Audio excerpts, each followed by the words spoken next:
Imagine a shy, unassuming girl, cornered by ruthless bullies. Her shirt torn in a cruel, calculated high school prank, until, in a flash, she unleashes a flawless judo flip that leaves her attackers stunned and begging for mercy. This gripping story of courage, betrayal, and jaw-dropping twists will hold you captive from the very first moment. Subscribe now to dive headfirst into this epic drama of empowerment, resilience, and hidden truths that will have you rooting hard for the underdog. Lila Harper was a shadow in the corridors of Westbridge High, a 16-year-old sophomore who drifted through the crowded chaos of suburban Ohio like a breeze no one noticed. With mousy brown hair tucked neatly behind her ears, oversized sweaters swallowing her small frame, and hazel eyes that quickly dropped to the floor if anyone stared too long, she was the embodiment of invisibility. She told herself she liked it that way, but deep down she knew the truth. Being seen came with a cost she wasn't willing to pay. Her locker, hidden in a dim corner of the sophomore hallway, was her safe zone, a little metal sanctuary where she could line up her books, collect her breath, and brace herself for the day. On this crisp autumn morning, the air was thick with the scent of fallen leaves and the quiet promise of change. Lila approached her locker just as she always did, head down, history textbook hugged tightly to her chest, unaware that today her sanctuary would become a battlefield. The tension had been building for weeks, though Lila hadn't noticed the warning signs. Kay Monroe, Westbridge High's undisputed queen bee, had locked onto her. Kay was everything Lila wasn't: tall, blonde, magnetic. She could charm teachers into giving extra credit with a smile and make classmates cry with a single sneer at her side were Madison, a cheerleader with a sharper tongue than her high kicks, and Brooke, a loyal follower who copied Kay's every move. To them, Lila's quiet presence wasn't just strange, it was offensive, a challenge that needed to be crushed. "She's like a mouse," Kay had remarked one afternoon in the cafeteria, narrowing her eyes as she watched Lila eat alone. "Let's see how quiet she is when we mess with her." That's when the plan took shape, a cruel prank meant to shatter Lila's quiet anonymity in the most humiliating public way possible. And they chose her locker as the stage. A perfect central location where their audience, the entire sophomore class, could watch the drama unfold.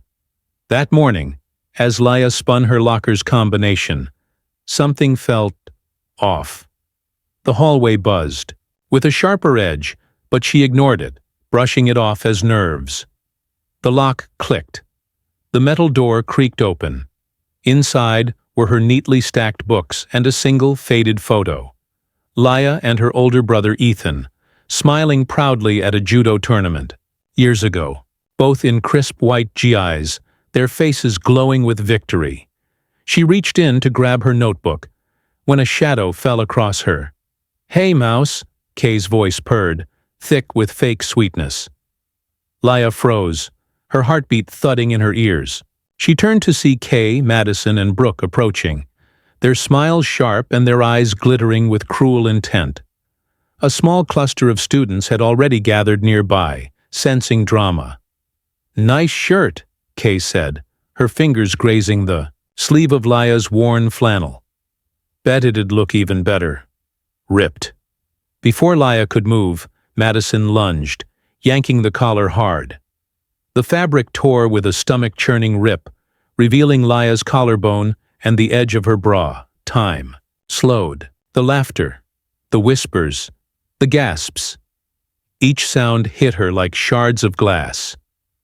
Lila clutched the torn shirt to her chest, her cheeks blazing, her eyes locked on the floor, trembling. "What's wrong, Mouse?" Brooke sneered, giving her a shove. Phones emerged, recording, immortalizing her shame. Lila's mind raced. Her breathing turned shallow. The world collapsed to the pounding in her skull. She wanted to vanish, to dissolve into the lockers behind her. But then, something stirred. A flicker, A memory. Her brother's voice clear in her mind. Judo isn't just about strength, Lila. It's about control. Yours and theirs. Ethan had been her hero, teaching her judo when they were still kids, before their parents' divorce shattered everything and forced her and her mom to move here. She hadn't practiced in years. Not since Ethan left for college. But muscle memory doesn't forget. It waits. Just needs a spark. Kay stepped closer, her breath hot against Lila's cheek. What's the matter? Gonna cry? She reached again, aiming to rip more fabric. That was the spark. Lila's hand shot out, instinct kicking in. She grabbed Kay's wrist, pivoted her body, remembered the steps of Uchimata, an inner thigh throw.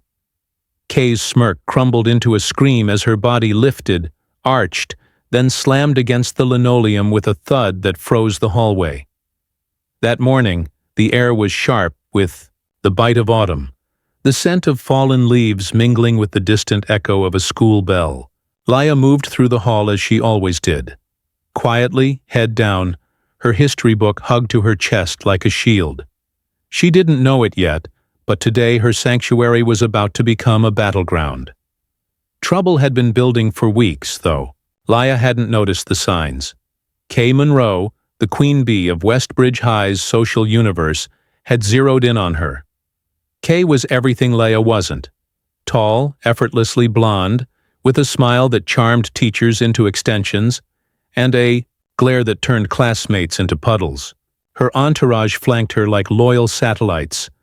Madison, a cheerleader with a tongue sharper than her eyeliner wings, and Brooke, the ever-present shadow who mirrored Kay's every move.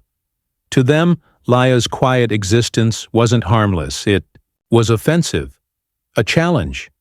She's like a mouse, Kay had whispered at lunch one day, eyeing Lila from across the cafeteria. Let's see how quiet she stays when we mess with her. That was the moment it began. A cruel plan, carefully orchestrated to rip Lila out of her invisibility in the most humiliating way possible. And her locker would be the stage. They wanted an audience. They made sure they'd get one. As Lila spun her combination, something felt off. The normal buzz of the hallway was still there, but sharper, more expectant. She dismissed it as nerves. The lock clicked. The door creaked open. Neatly stacked books. A faded photo taped inside. Lila and her older brother Ethan, arms around each other at a judo tournament. Their GIs crisp white, their grins wide with victory. She reached for her notebook. Then a shadow fell across her locker.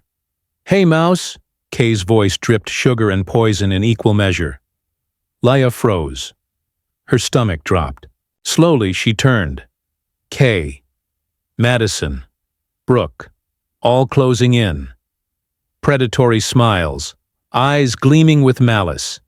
Students began to slow around them, drawn to the scent of drama. Phones discreetly raised. Nice shirt, Kay cooed, brushing her fingers. Along Lila's sleeve. Bet it'd look better. Ripped. Before Lila could move, Madison yanked her collar. Rip. The fabric tore open, revealing her collarbone, the strap of her bra. For a moment, time fractured. Snickers, whispers, gasps. The crowd's laughter stabbed like needles. Lila clutched her shirt, cheeks flaming, eyes locked on the floor. Brooke jeered. Why so quiet, Mouse? She shoved Lila's shoulder. More phones rose, recording, capturing every second. Lila couldn't breathe. Her mind raced. Her vision narrowed. She wanted to vanish into the lockers, become nothing. But then something shifted. A flicker of memory stirred, her brother's voice. Judo's not about strength, Lila. It's about control. Theirs and yours. Ethan had been her world once. He taught her judo before the divorce split their family. Before he left for college, and their old dojo became just another closed door. She hadn't trained in years, but muscle remembers. Kay stepped in, her breath hot on Lila's face. What's wrong? Gonna cry? Her hand reached again, aiming to tear the shirt even further. That was the spark. Lila's hand shot out, gripping Kay's wrist. In one fluid motion, she pivoted, dropped her center, hooked her thigh, uchi mata. Inner thigh throw. Kay's smirk snapped into panic, then she was airborne. She slammed into the linoleum with a flat, painful thud that silenced everything. Phones froze mid-recording. The hallway went still, but it wasn't over. Madison shrieked and charged, but Lila was ready. Another step, another pivot. Madison hit the floor beside her queen. Brooke backed away, eyes wide. "We're sorry, okay? Just stop." And in the middle of the chaos, Lila stood tall. Her shirt hung in tatters, but her breath was steady. Her feet grounded. For the first time in years, she felt it. She was seen. Not as the quiet girl, but as someone who could fight back. For a moment, everything stopped. No one moved, no one breathed. Kay Monroe, the untouchable queen of Westbridge, high, was sprawled on the floor. Her blonde hair splayed like a fallen halo. Her designer blouse wrinkled. Her pride shattered. Madison groaned beside her, clutching her side, her usual venom silenced into disbelief. The hallway, always loud and alive at this hour, had gone dead quiet. Even the usual clatter of lockers and sneakers had frozen in time. Phones hung half-raised, their owners unsure whether to keep filming or pretend they hadn't seen what just happened. Lila didn't flinch. She stood over them, chest heaving, her torn shirt exposing the faded scar on her shoulder, a souvenir from a tournament years ago. Her fists weren't clenched in rage. They were open, balanced, controlled. Her stance was wide, low, instinctive. The echo of every kata she'd ever drilled in the dojo pulsed through her spine. For the first time in her life at this school, no one looked through her. They stared. The silence fractured with a whisper. "Did you see that?" Then another. "She flipped Kay. Actually flipped her." Someone dropped their phone.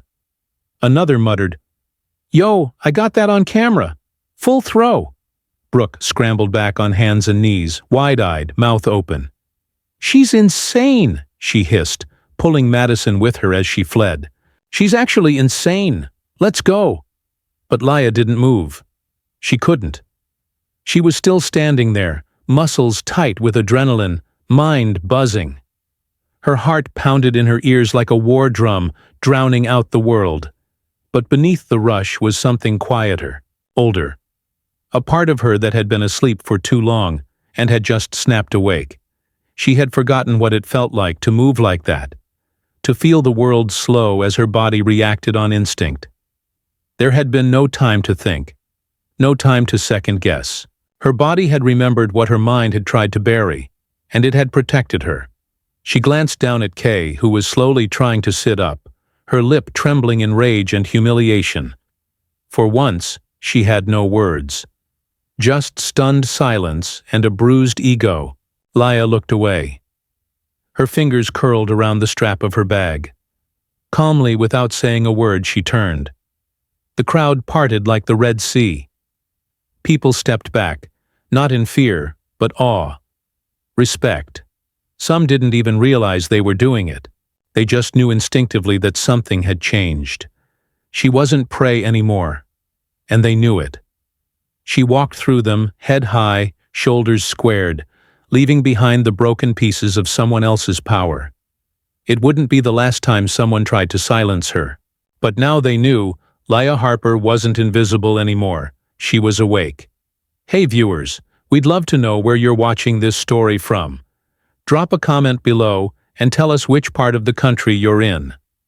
Subscribe now to plunge into this epic drama of empowerment and shocking secrets. Spring sunlight streamed through the windows of Westbridge High, painting golden slats across the scuffed hallway floors. The days had grown warmer, but so had the tensions simmering beneath the surface. Though Kay and Ryan had been suspended, their absence didn't erase the impact of what had happened. It merely cleared the stage for what came next. Lila Harper had become a name people whispered with awe, but admiration, she was learning, came with scrutiny. Some students praised her courage. Others resented her for exposing the hierarchy they quietly supported. Whispers followed her now, not out of cruelty, but curiosity and wariness. Teachers regarded her with tightened smiles. The administration, eager to avoid another viral incident, kept a closer eye on her. She wasn't invisible anymore. But she wasn't exactly safe either. Mr. Tanaka had warned her. Real strength isn't just about the throw. It's about what you do when the match is over. And the match was far from over. One afternoon, as she entered the dojo alone to practice, she found an envelope taped to her locker. No name, no return address. Just a single word scrawled across it. Truth. Inside was a USB drive. Lila hesitated. Was this another trap? Another smear tactic? She brought it straight to Sophie. They plugged it into Sophie's laptop in the back room of the library. What loaded wasn't what they expected. No mockery, no attacks. Instead, a hidden trove of emails and videos. Surveillance clips from the school's back halls, voice recordings and private conversations that revealed something darker. This wasn't just about bullying. Kay's family had financial ties to Ryan's. Their parents were business partners. In a quiet land acquisition plan, one that included the school district. Expulsions, strategic targeting of students from less powerful families. It was all part of a broader scheme. Lila hadn't just embarrassed them. She had disrupted their control. They were never just after you, Sophie whispered, scrolling through the files. You were the warning shot. Lila's chest tightened. The humiliation, the cyber attacks, the attempted character assassination. It had been retaliation. And now, with the evidence in her hands, she was a liability. Jamal caught wind of it quickly. This isn't just a school drama anymore, he said, his tone serious. This is about power. Real power. And they're going to come back hard. They needed protection. A strategy. The martial arts club became more than training. It became a fortress of trust. Members took shifts walking Lila to class. Sophie encrypted everything, secured backups, traced logins, created a dead man's switch that would release the files if anything happened. Still, there was a storm brewing. Kay returned a week before finals, her smile brittle, her eyes darker. She didn't speak to Lila, didn't acknowledge her. But the whispers returned. Stranger this time. Twisted versions of events. Claims that Lila had doctored the videos, that Ryan had been framed, that the whole performance at the talent show had been just that. A performance. Gaslighting. A strategic rewrite of truth. But Lila was done hiding. The final confrontation didn't come in the form of a fight, but a debate. An open forum held in the auditorium for student voices to be heard, hosted by the school board in an attempt to quell unrest. Lila took the stage, palms sweating, heart pounding. Sophie and Jamal seated in the front row. Kay sat off to the side, arms folded, smirking faintly. I used to think silence kept me safe, Lila said into the microphone. But silence only protects the ones who hurt you. Gasps echoed as Sophie queued up the final piece of evidence. An audio clip of Ryan admitting to the plan, bitter and drunk on a private call he didn't know was being recorded. The auditorium exploded. Not in chaos, but in something more profound. Clarity. The school board couldn't ignore it. An investigation was launched. Policies were changed. Lila wasn't just a girl who stood up for herself anymore. She had exposed corruption that went deeper than anyone had guessed. And yet, when the dust settled, Lila didn't feel victorious. She felt free. In the weeks that followed, her bond with Sophie deepened. Jamal remained her anchor. Mr. Tanaka promoted her to lead student instructor. More girls, quiet ones, invisible ones, started showing up at the dojo. Lila welcomed them with a nod, the same way Ethan once welcomed her. On the last day of school, as she stood by her locker, Now freshly painted and no longer shadowed, she found another note tucked inside.